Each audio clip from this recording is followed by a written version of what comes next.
Welcome to the Festival of Dangerous Ideas podcast. My name is Danielle Harvey and I'm the festival director. Over the coming months, we look forward to sharing with you the audio recordings from the 2022 festival. FODI started in 2009 and is the original Disruptive Ideas Festival. FODI exists to bring to light important conversations that push the boundaries of conventional thought. It's time for a bigger discussion about who owns culture. Who is stealing it? Who is entitled to borrow it? And how can we pay a fair price? Join filmmaker Corrie Chen, curator Coby Edgar, and philosopher Luara Ferracioli, chaired by journalist Daniel Browning. This is the FODI 2022 session, Stealing Culture.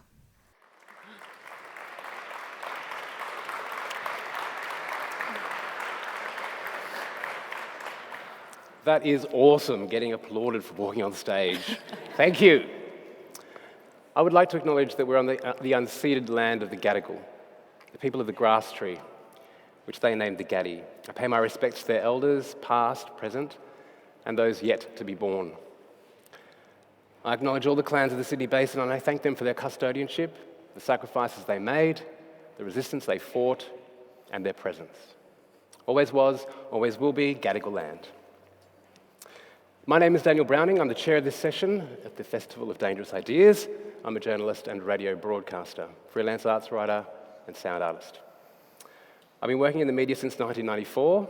My day job is editor Indigenous radio at the ABC, and I also present the art show on ABC RN, Wednesday morning at 10.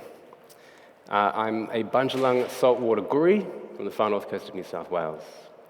My paternal country is the Lower Tweed River, and my mother's clans include the Cullally, and most of those in southwestern and southeastern Queensland. As far west as Thalgaminda, and as far north as Hervey Bay, and as far south as the New South Wales border. When does our expression go from homage to appropriation to downright theft? From musical borrowings and dance moves, from clothing to art to stories and ideas. It's time to talk about where to draw the line between legitimate cultural exchanges and damaging cultural appropriation. As we see more clearly how power shapes culture, the relationship between artistic freedom and protecting culture is shifting rapidly. With a court of social media always ready to prosecute, it's time for a bigger discussion about who owns culture, who's stealing it, who's entitled to borrow, and how to pay a fair price. To break it all down without blowing it up, I'm joined by three cultural producers working across film and television, the museums and galleries sector, and in the academy. They've each got a different perspective on the ethical questions that constellate around this thing we call cultural appropriation. One of them put her hand up to admit she'd dealt insensitively with Indigenous culture, in a scene from a short film she produced 9 years ago, and was one of those to call bullshit on another short, which won the award for Best Direction at the 2020 Sydney Film Festival. We'll break that down. It's a lot more complicated than that. Another proposes that we throw out the term cultural appropriation altogether and find a new moral terminology that better describes what's at stake and more clearly defines the actual harm done. When one culture, generally dominant and empowered with the means to disseminate, quotes or represents a feature of another, usually marginalised culture. Another sits somewhere in the middle. Let's meet them. Corrie Chen is an award-winning filmmaker and highly sought-after television director. Her work ranges from comedy to drama, fiction to documentary, has screened extensively at Academy-accredited film festivals around the world. Born in Taiwan, Corrie is naturally drawn to stories that explore the themes of identity and belonging. Her directing credits include the upcoming miniseries Bad Behaviour for Stan, the SBS series New Gold Mountain, and the digital original Homecoming Queens. The Emmy-nominated Mustangs FC, 5 Bedrooms, and Wentworth. In 2020, she was named one of the Asian Australian Leadership Summit's 40 under 40 most influential Asian Australians. Welcome, Corrie Chen. Thank you. Coby Edgar is a Larrakia, Jingili, Anglo, Filipino, queer, cis-woman from Darwin. She's currently the curator of strategic projects First Nations at the Powerhouse Museum and has worked in the arts industry for over a decade. Welcome, Coby. G'day.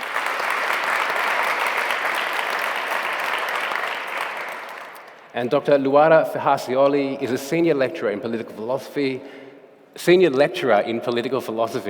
at the University of Sydney. She grew up in Brazil but moved to Australia in 2006. Her main areas of research are the ethics of immigration and family justice. She's the author of Liberal Self-Determination in a World of Migration, published this year by Oxford University Press. I'd like to begin by asking each of you to briefly state your position.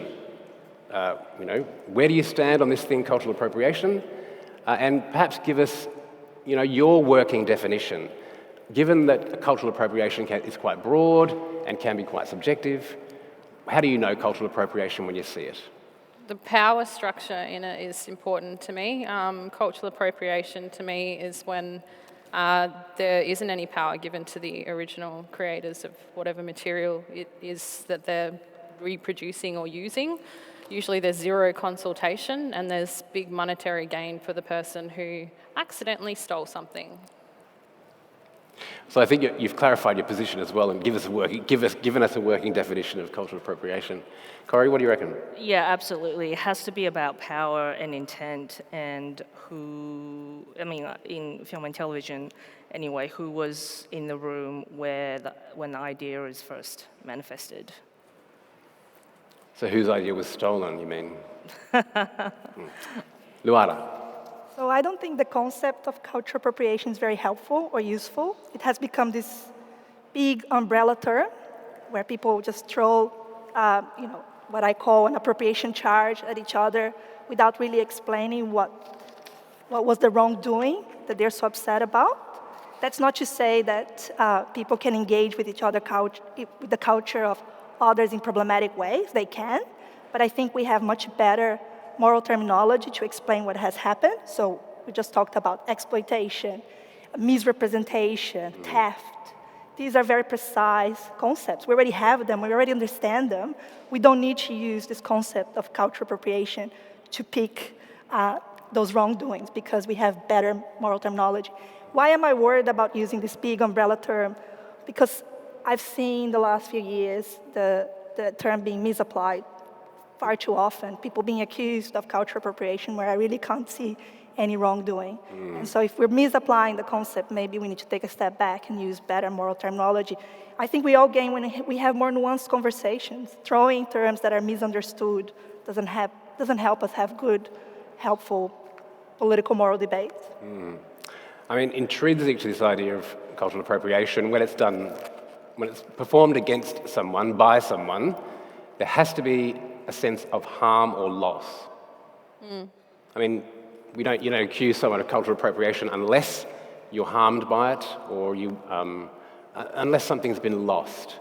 And we often, Coby, talk about the harm done when Indigenous culture is duplicated, so to say, copied, or otherwise represented. I'm trying to be diplomatic here. Yeah, you are. Yeah. Just give it to me. Yeah. So Indigenous culture is often taken to be, I think, the relationship with our culture is extractive. People think because the land was available and the land is ours, and everything else is too. And I sometimes see it as a bit like cultural appropriation in and of itself is just one iteration. It's one spoke in the wheel of colonialism. Yeah. It's the last thing to happen. Well, yeah, first it was the we don't exist, and then, from there there's 200 and something years of different types of abuses, whether that's economic, whether that's through, we were talking backstage about the $1 note that Uncle David Malangi created, that he only figured out that it was his work on that note when he went to the shops, bought something and got change, and that's my artwork. So if you remember the $1 note, the paper $1 note. Paper one, you can... Mostly brown or kind of earth tones. Yeah, and it was a ceremonial painting on a bark that they had appropriated. I think it was a funeral ceremony from memory. Great. The fella that copied it was trying to be nice to black fellas and say we need to appreciate their cultural contributions to this country. And I find that a lot of these conversations start with some good intent and then end up with you're a bit of a dickhead. So, he got paid in a dinghy, $5,000 and some fishing gear, which is fuck all, really. So, and that kind of happens quite often. That's a really old story. I'm using that one because it was the first one to go through High Court where he actually did get a result from the Reserve Bank of Australia. There's lots of other ones that happen on social media, in popular culture now. There's tiers of cultural production. I think what we've got here is people who are tasked with trying to make sure they adhere to best practice at all stages of our practices. One fuck up and we're kind of out the door on everyone's social media, getting told exactly what people have thought about you for the last 25 years or so. So yeah, it's an important story, I think, to know, the David Mulungi one. There are also, it's hard to for me to approach this topic without reference to Indigenous culture. As a black man, it's clearly, I feel implicated, and I feel it's also emotional. It is. It's the emotions are like 90% of it. It's I think that if you're really thinking about it, like if I was going to work with you, Corrie, I'm sure that we would have many conversations about our positions in the world, and yourself, Lou, our many positions within the world, how we see the world and how we see the work coming into fruition, and there'd be big conversations, and I'm sure we'd get into about some process arguments. and the right people. And I agree with you about the emotion, because that's often my first step in realizing if a cultural appropriation has happened, is because I'm flooded with, or my brain just completely floods, and I lose the ability to step my way through why something bad has happened, and I'm just that's a trauma feeling response this hurt. as well, and that's something that happens within minority bodies, because we know in our DNA that something feels incorrect. So you get these emotional responses, and you have to teach yourself as a person of colour or a queer person or a minority to step back from that initial emotion and really look at it from Lou's perspective of, is this theft, is this cultural appropriation, is it misinterpretation, where does it lie? But in the middle of that, you have to work through your own emotions, which I don't know how many of you guys are good at doing that when someone's pissed you off. Yeah, but you're right about the emotional response following trauma. I think that's absolutely right. But even if I think I'm originally from Brazil, and I remember when I was living in Brazil, and I thought that something was, a big part of my identity. I don't know, Havaianas, thongs or something, big part of what it means to be Brazilian. We all wear the thongs, or we all do this, we all play the samba. And then I would, travel abroad and find out, other people wear this, and other people like samba, right? And I remember having this reaction, this thing that I thought was so important for my identity as Brazilian is not unique to Brazil, or people from other countries have come to Brazil and have enjoyed the samba or this or that and have taken harm. And I remember having this response which, it's kind of in the vicinity of jealousy. You want to keep that because it's such a big part of your identity. And I think some of that might be right. That might be the right response for some practice, some sacred practice, some really core aspects of your identity. But there's a danger that very kind of superficial aspects. So I'm just thinking now, from the perspective of Brazilian, it could be very different in other cultures. But I think there was also, some of it was just it wasn't warranted. I had to kind of deal with it. These are good things that it would be nice for people around the world to enjoy them as well.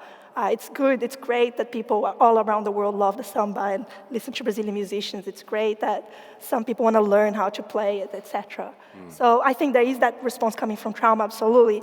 But I wonder if there's also this response where we're just when you kind of have your whole identity built around certain practices, that your first response is to say, do I lose some of my identity when others use it? But I think, no, in the same way that being an academic is a big part of my identity. Being a philosopher is a big part of my identity. Being a mom, but the fact that other people are moms and philosophers in no way detracts from that. Right? So I think that's just something that I want to throw there. It doesn't explain all of it, but I think some emotional response we can kind of, as members of certain cultural groups, just see the value of cultural engagement that is respectful and that doesn't commit those wrongs that we're talking about. I mean, our emotions have been problematized for a very long time. I'm not allowed to be angry. I'm So when we talk about emotions, I think it becomes people just switch off. And I'm sorry that that happens, but I just do think that, what Luara's saying about, there are other words that perhaps describe the kind of offence that appropriation can give rise to.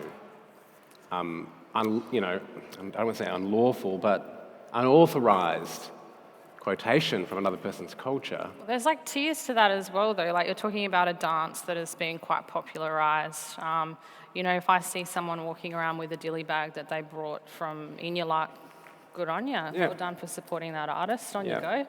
But if then they decide that they're going to make dilly bags and sell it and say, I had a deep connection with this artist out in Millingimby, I'm probably going to sigh deeply first. Yeah. And then I think, and I'm reminded by something that Mick Dodson, who was then the Social Justice Commissioner at the Human Rights Commission, who said, he was also oversaw the Stolen Generations, the National Inquiry into the Stolen Generations. He was one of the senior presiding, judges, not adjudicating, but hearing evidence from Stolen Generation survivors.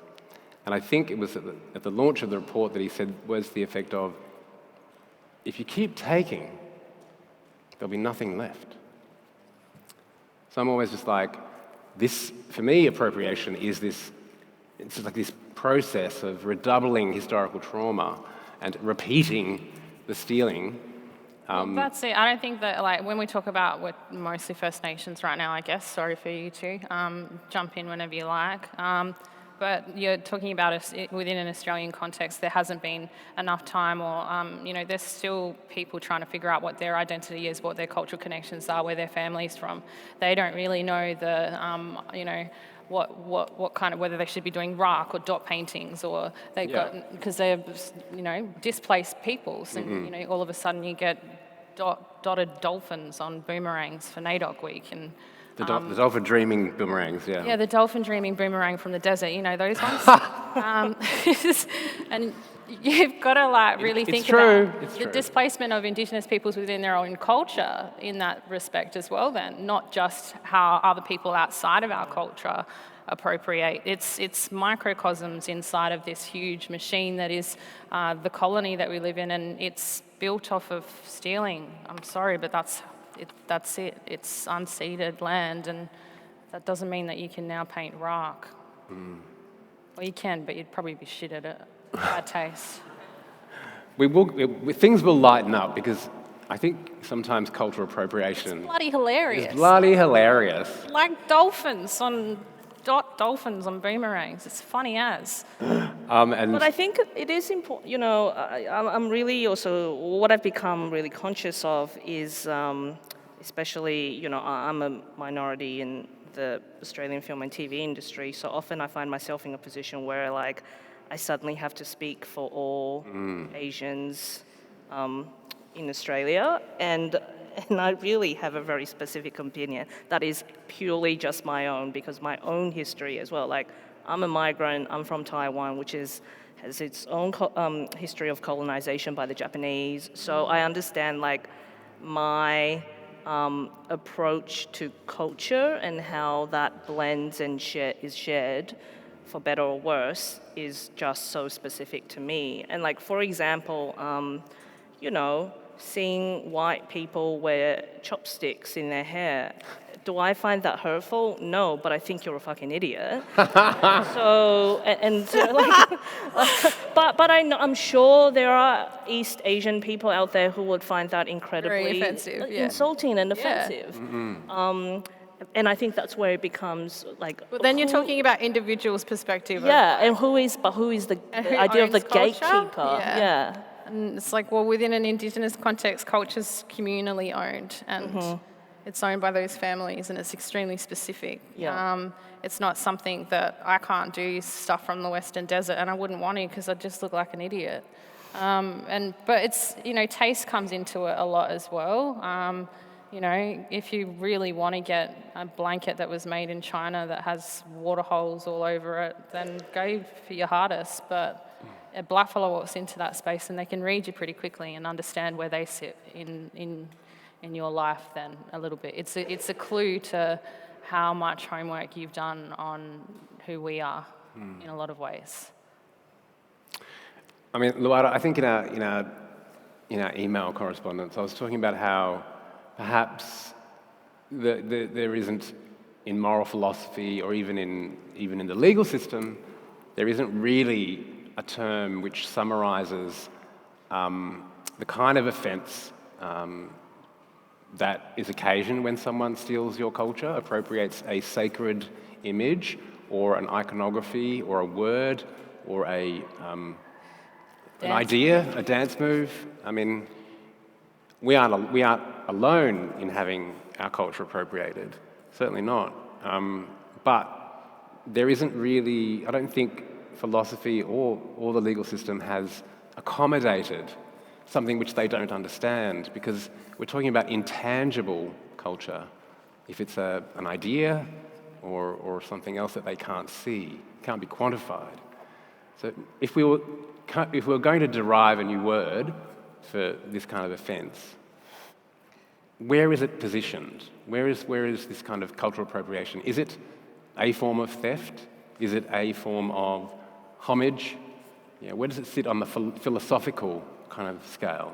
Yeah, I'm just not convinced that we need an umbrella term like cultural appropriation. I think we already have good terminology. We can talk about theft, we can talk about exploitation, misrepresentation, causing fitting offense, right? Because you can be offended without really having grounds for being offended. We are seeing it on social media now all the time. So what's the story behind your offense? Sometimes there really is something quite deeply problematic that justifies the offense. So it's fitting to feel offended. I think often with sacred things, that's exactly what has happened, and it's horrible, terrible. I'm no way condoning that.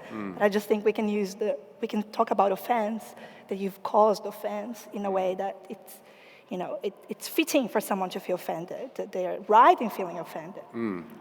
So I just think we already have other terminology, but how do we decide the best way to describe all those cases where we feel uncomfortable, we feel outraged or offended? Well, having conversations like this, nuanced, respectful conversations with different perspectives, I think that's much better than what we're seeing on social media. I think social media hasn't helped the cause of cultural appropriation, or those who think that cultural appropriation is a helpful term, because what we're seeing is that it's just being misapplied, thrown everywhere, people being shamed, a lot of public shame and humiliation in a way that doesn't really get to, those systemic issues that we're talking about before around power, etc. I worry that sometimes it's just very easy to kind of single an individual and say, you've done something terrible. Like, I think a few years ago, there was a case in Canada where a student wore a Chinese dress for her prom, and there was a lot of, she was humiliated. Many people went on social media, called her an appropriator, and she had, it's hard to know exactly what's going on in her head, but it seems like she had good intentions. She just wanted to wear the dress, and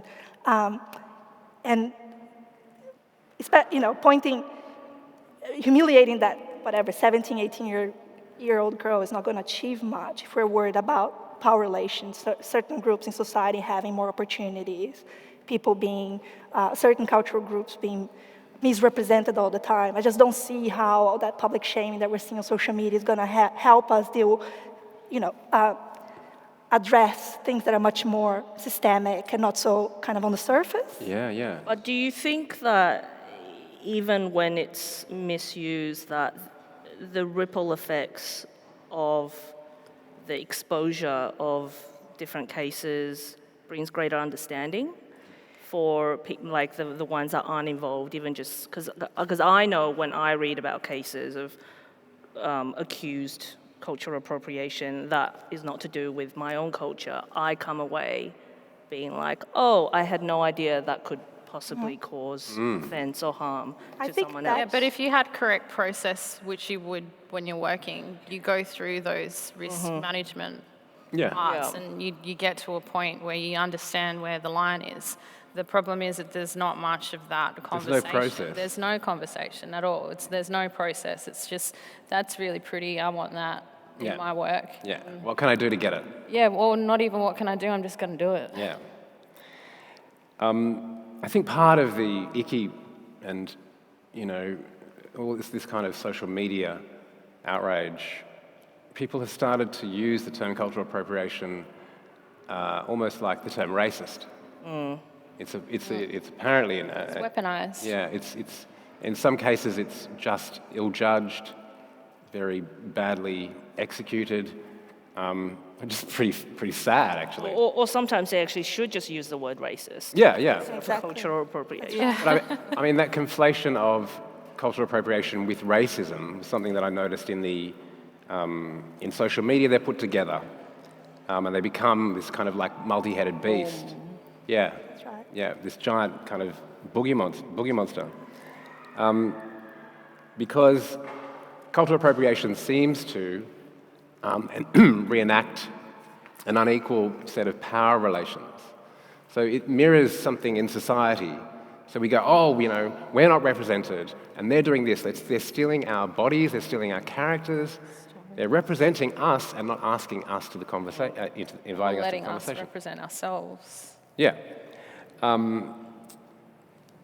Sometimes cultural appropriation is blatantly racist.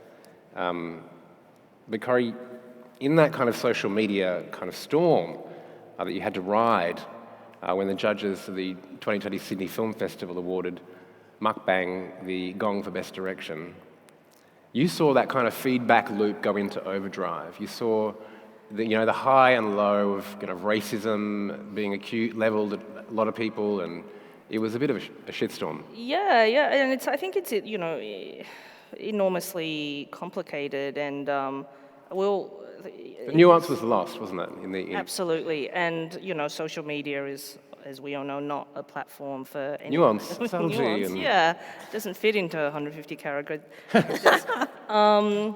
But yeah, I mean, it started off. It was so small. It was a private Facebook group for Asian Australians, and I wasn't there at the very start of it, but I kind of just started seeing a thread going on of a few of them had seen the short film and expressed discomfort about elements of the short. And I think in many ways that's where it could have and should have stopped. But once it made it onto Twitter, and the fact that it was, directed by a Hollywood actor as well, it caught the attention of mainstream media. And it sort of became, in many ways, quite a sexist thing in pitting two young women against each other of who said what and who's racist. And so it didn't matter which side of the conversation you sat on, it was really easy to just hate on one of them. Yeah. Pick your enemy. Yeah, like pick your fighter. So we're talking about Michelle Law here on one side, your friend and collaborator, long entrenched, established in the television and film industries, and Eliza Scanlon on the other, the director of Mukbang. Yes, that's right, and I think like a lot of. I've never seen it, by the way, so I don't know whether it's. I couldn't see it because it was taken down by my understanding is by the film festival. So, and I think a lot of what was a lot of the issues that were being raised at the time or attempted to be raised at the time was about the the system itself and the fact that it was an all-white jury and so forth, but it took on a life of its own, and it kind of became about this, I guess, aggressive. Michelle was then portrayed as an aggressive young woman. But that's mainstream media, I suppose. What was the scene? Because I understand that the kind of whole issue initially, perhaps in the group, was the appropriation of Korean culture. Was there something to do with? What I understood the film was about this internet craze of binge eating on camera. Which is a real thing apparently. Look, I haven't seen the film, and it's a couple of years ago, and my lockdown brain has wiped a lot of the nuanced details of it. But yes, so that's sort of where it started. But the questionable scene is one where a young black boy is depicted as being strangled, and this was also during Black Lives Matter.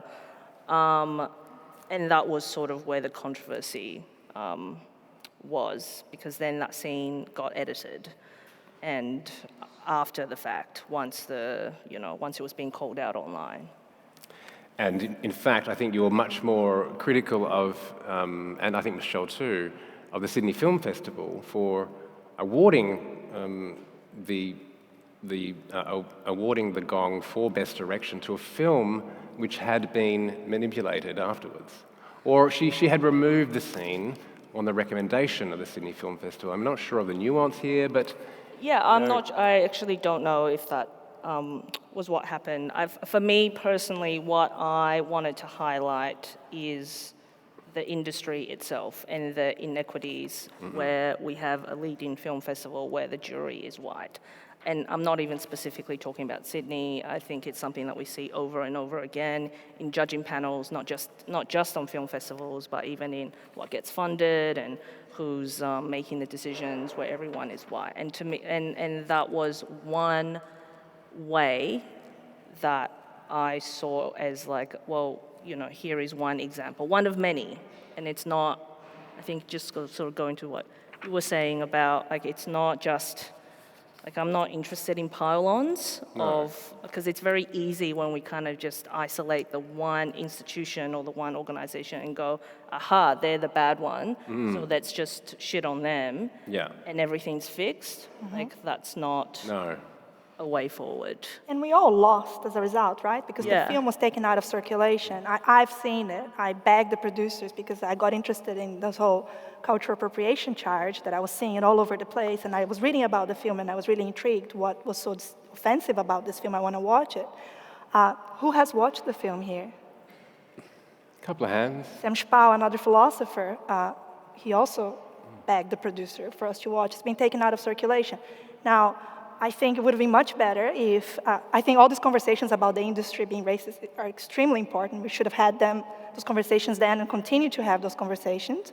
But at the time, I think it would have been better for everyone if we had a film screening, a nuanced discussion, and if someone like Michelle Law had many criticisms, put them, expand on them, tell us what was so disturbing about the film so we learn lessons. So hopefully, if there are racist elements there, then the next young, up-and-coming, young, talented, straight in filmmaker doesn't commit those mistakes, makes a movie that is, that does a better job of representing other cultures.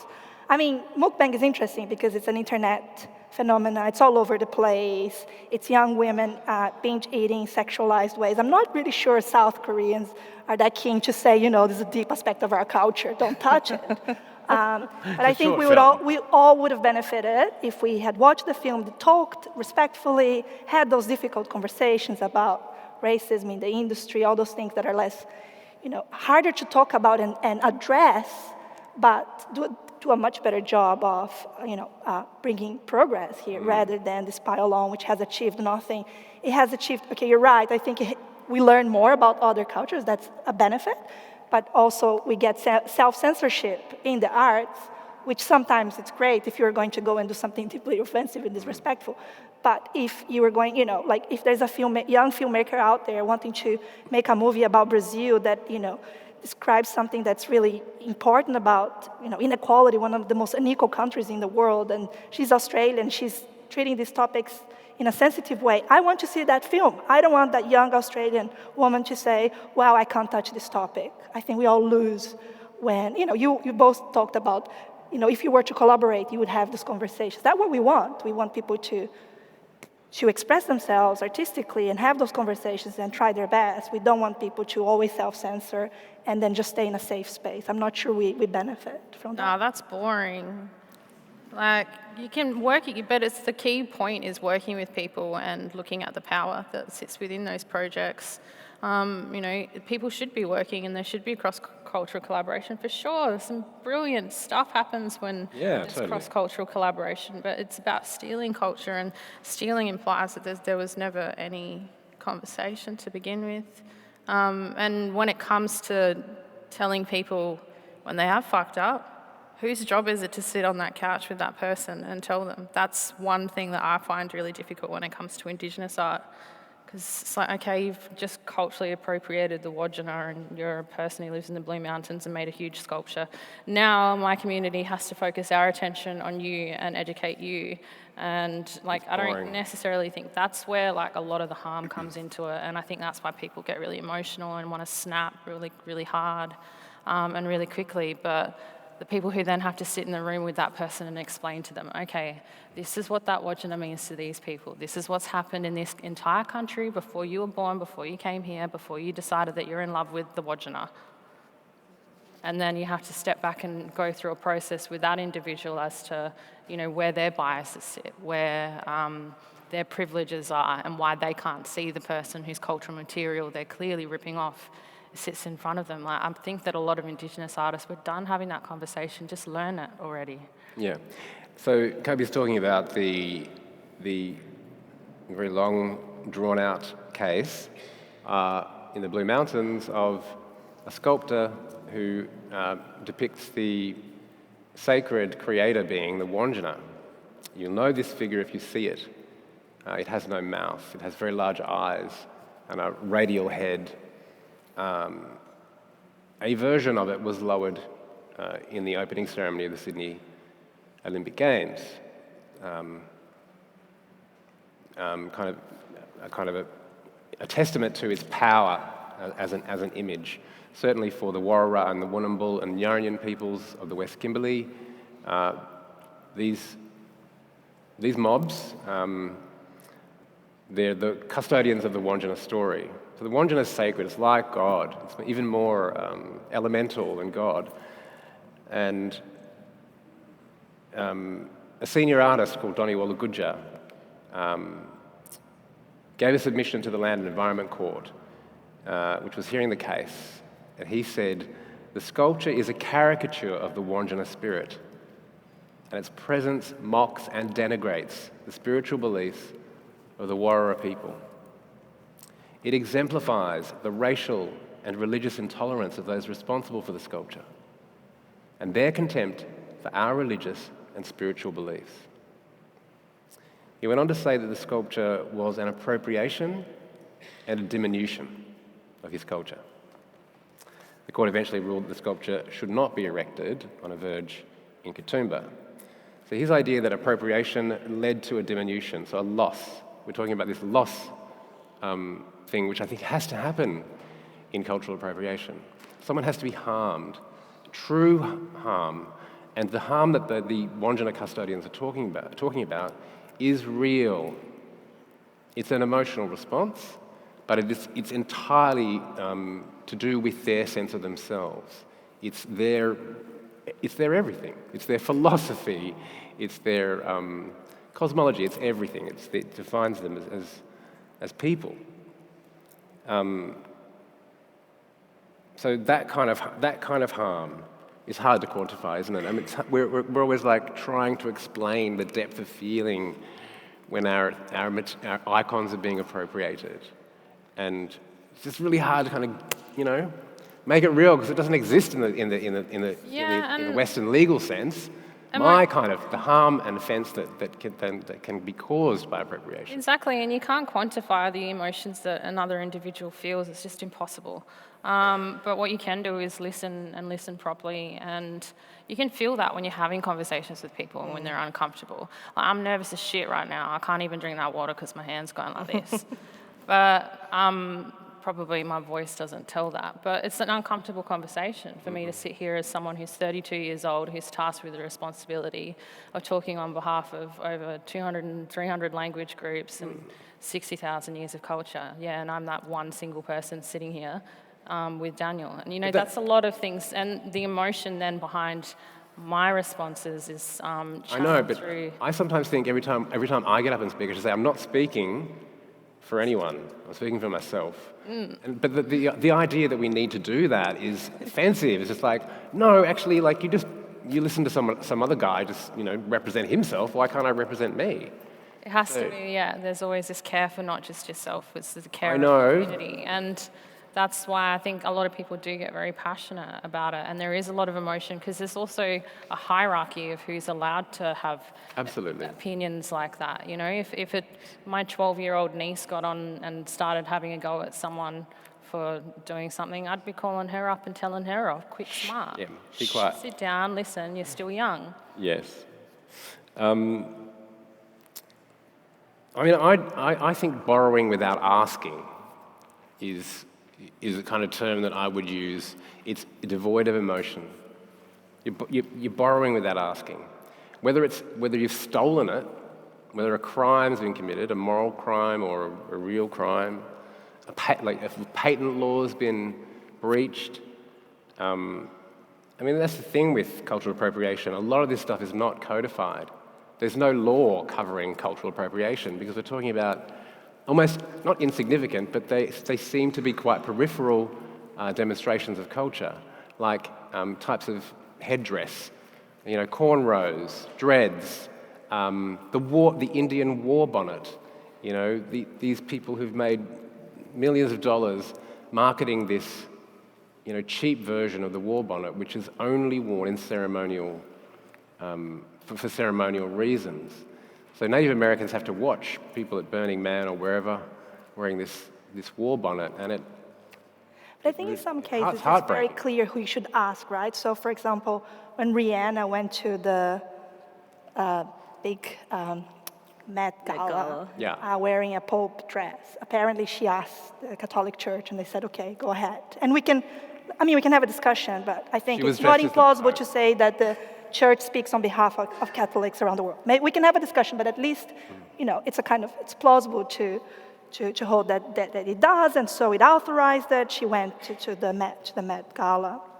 Fine, end of the story. But in some cases, it's not clear who you should ask. So let's go back to the case of Brazil. One very controversial case in Brazil is the head wraps that African Brazilian women have worn for many decades, and now many white Brazilian women are wearing it. Some African Brazilian women think it's offensive, that it's important that they carve out their own identity as African Brazilian women. Some think, no, what's important, this is one of the most sexist countries if you go to Brazil and you turn to TV on a Sunday afternoon, you have women on TV in bikini dancing, right? It's an extremely sexist country. And so you can also see how some African Brazilian women will say, look, we women have to stick together here, like wear the head wrap, right? Let's carve out our own identity as women in this deeply sexist country. Whose voice counts more here? I mean, women are oppressed in Brazil, African people of color. Haven't the women who are then the white women in that context using their sex and gender to distract from the headdress? Like the headdress that is then something that is worn as a protective for the type of hair that these women have. It has a cultural purpose, that is a use, it's not a fashion statement. So I don't think it's about women in that statement, I think it's about race. That's good, but then see, what we're doing here is it's trying to get to the facts of the matter, right? As opposed to saying, well, the group has to decide. I'm just using this example for answering the question. How we're going to address those cases or to tackle those cases is by asking the group to authorize it, then there is a question of who should authorize it, whose voice counts. So if I think you're right, most African Brazilian women would say, no, don't go anywhere near it. But let's say that there is a not too small group who say, I don't have a problem with it. If anything, I want us, all women, to stick together and borrow from each other, whatever. My point here is that it's not obvious that one group should be completely disregarded, right? I mean, so it just shows, I think this case just shows that it's very hard in these very big groups to authorize the use of a cultural material and practice. And in many cultural appropriation charts, that's exactly what's happening. We're talking about, if you think of the novel American Dirt, that was quite controversial a couple of years ago. That was an American author who wrote a book about a Mexican immigrant that goes to the US with her kid. And many Mexicans had no problem with the novel. They liked the novel. Many thought it was offensive, and so if the way we solve this is to ask the group, how do we go about doing that? It's a bit hard. That's not to say that there's no answer to this question. I just want to throw it out there that the kind of bigger the group gets and heterogeneous, the harder it will be for us to settle by asking by going via the route of the self-determination of the group. Much easier with smaller groups that are kind of have procedures and ways of coming together and speaking, as a group. Yeah. We've talked about the most egregious example of cultural appropriation. There are some hilarious ones, which aren't actually, no one's been harmed in the production of these acts of cultural appropriation. What do you reckon the funniest one that you've seen is? The one you showed me backstage. It was a couple of years ago, and it was some Russian ice skaters. And they, Oksana Domnina and Maxim Shablin, they wore loincloths and leaves at the European Figure Skating Championships in Estonia. I think it was in 2017. But yeah, just like over the top, white body markings, very dark. They were wrapped in a dark-coloured flesh stocking, and leaves. But it was a homage, apparently, to Aboriginal people and to Aboriginal culture. But I don't think anyone was really. I don't know if any mobs were offended. It was just like, God, you really should have looked at a photo of one of us and kind of tried to do something remotely similar. But that would have redoubled the kind of cultural appropriation. It was like they were kind of having fun. What's the funniest cultural, act of a cultural appropriation? Not really.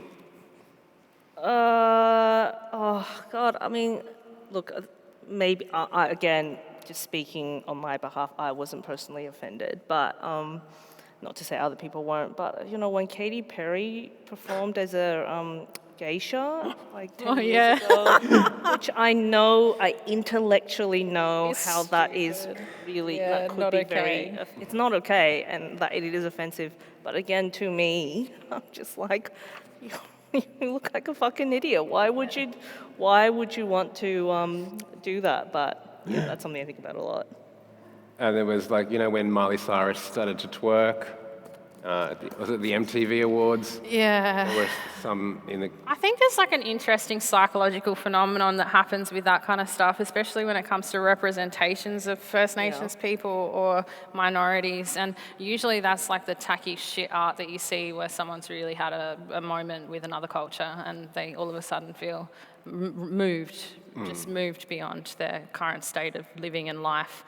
And then they, just appropriate in some respect. I think, honestly, that a lot of those times it's people are trying to be open. And open. Mimesis is how a lot of people learn, right? Absolutely. That's how we learn language.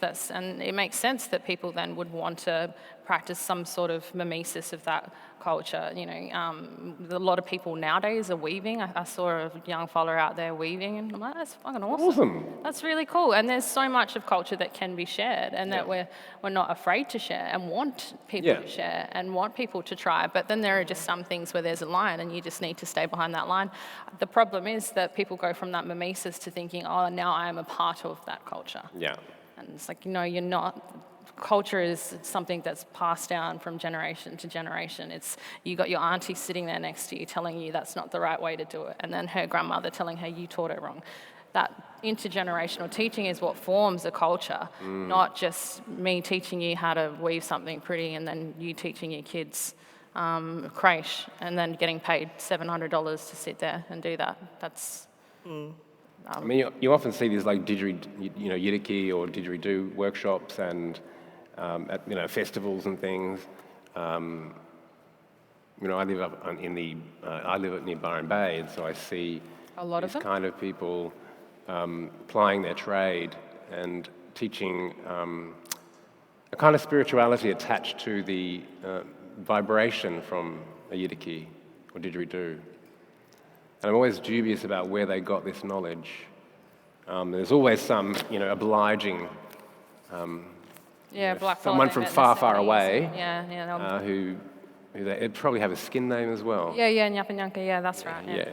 So, those things kind of in microcosm, they still happen, and they're happening constantly.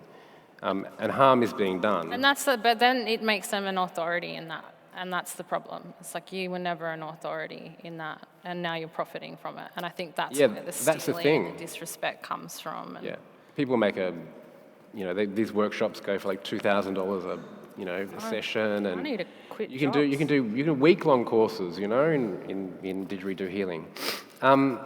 What about when Chanel, the French luxury goods manufacturer, marketed a boomerang in its 2017 spring collection? They charged $2,000 a pop. It was made from wood and resin. Very good-looking boomerang, if I might say. But I do hope it's a returning boomerang, because for $2,000 you want it to come back. I guess for the woman who has everything, I don't know why you'd need a boomerang as an accessory. I think, though, do you remember, Mob were actually confused. It's like, well, why? Why do you need a luxury boomerang made by Chanel? Chanel did this. Chanel. Yeah, it was like black and it had like this beautiful gold outline and then this Chanel symbol right in the middle. Yeah, you meant to carry it?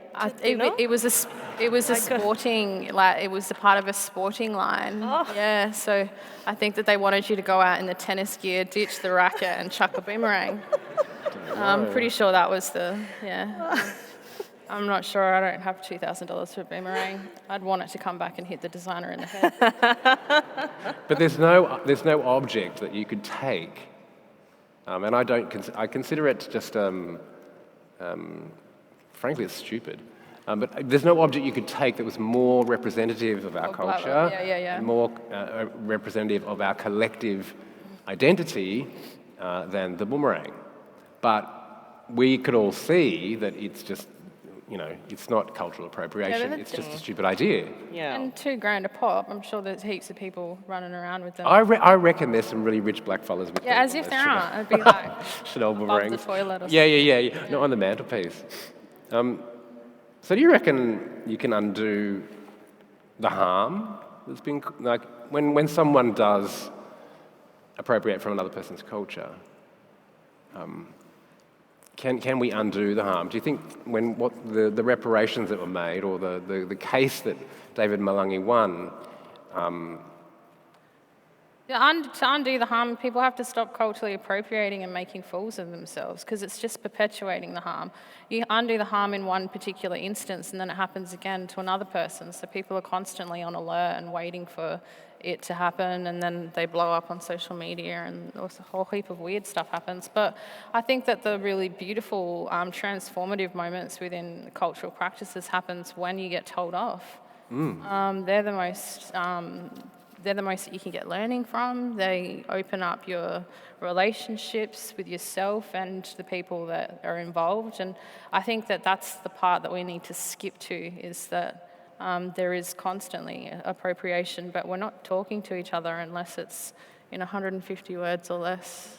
Yeah, like you're not having these conversations after the fact once the mistake's and then been someone's made. just had their head smashed into a cyber wall, and do you think they're going to want to say, how do I not fuck up again to that person? And if they do, they're putting themselves in a really vulnerable position with someone who they've hurt, who could possibly lash out at them if they don't have the grace and will to be patient and calm in that situation. And if you've been hurt, usually you want to bite someone's head off.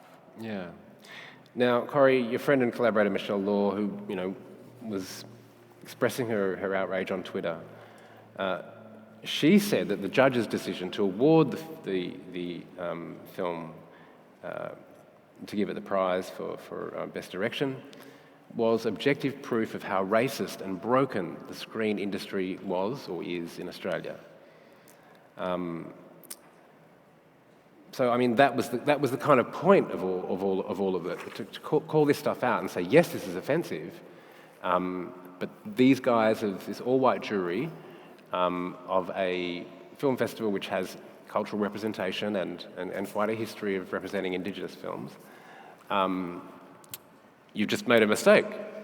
So she wanted to really point out how this was the decision to give this film the award was indicated something else. It was much more cultural and much wider than just that film winning.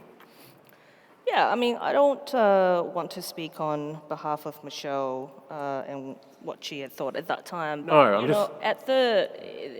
the middle of 2020, there was a moment where Black Lives Matter was happening. We were all trapped in our house, just like filled with all this energy of wanting to do something, and also seeing that there was a moment where we could vocalize some of the fractures or the fault lines that existed in the screen industry. And this was, for better or worse, a manifestation of a lot of that frustration and hurt.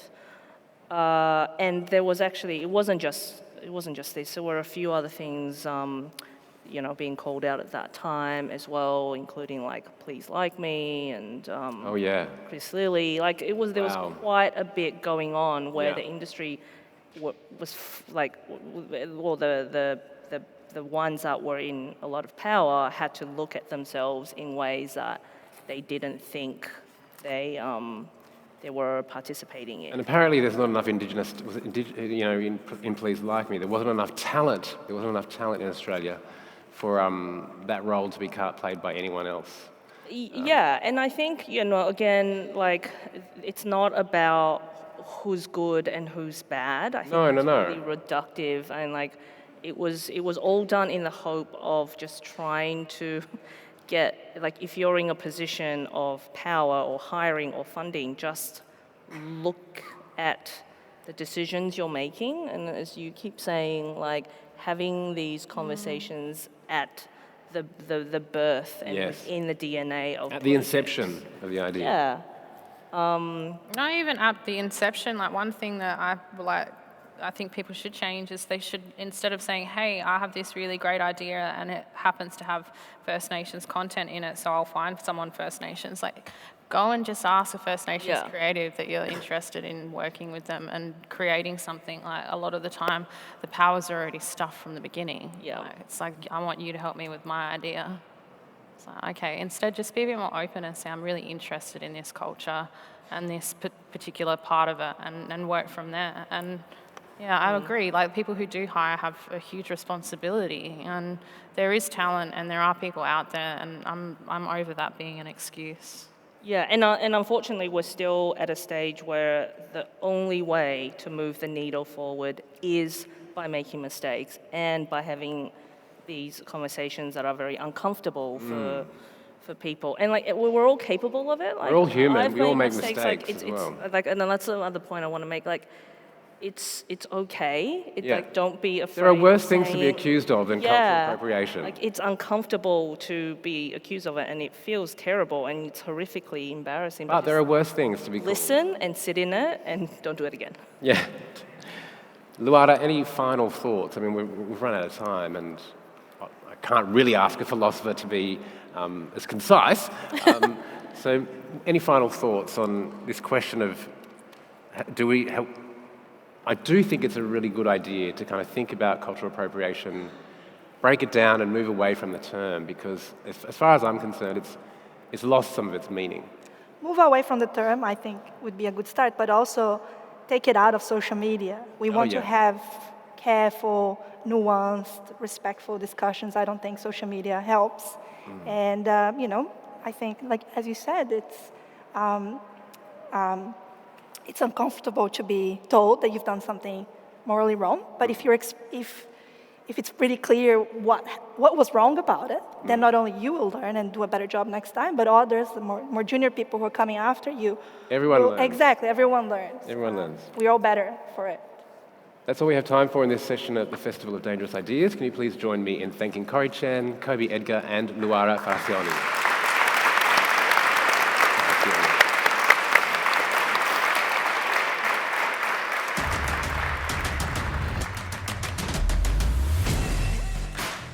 The Festival of Dangerous Ideas is presented by the Ethics Centre. The Ethics Centre delivers programs and experiences designed to bring ethics to the centre of our life. We offer counselling for individuals, leadership and development services, events, courses and educational resources. As a non-profit charity, we rely heavily on donations and memberships. Please visit the Ethics Centre website to find out more. Thank you.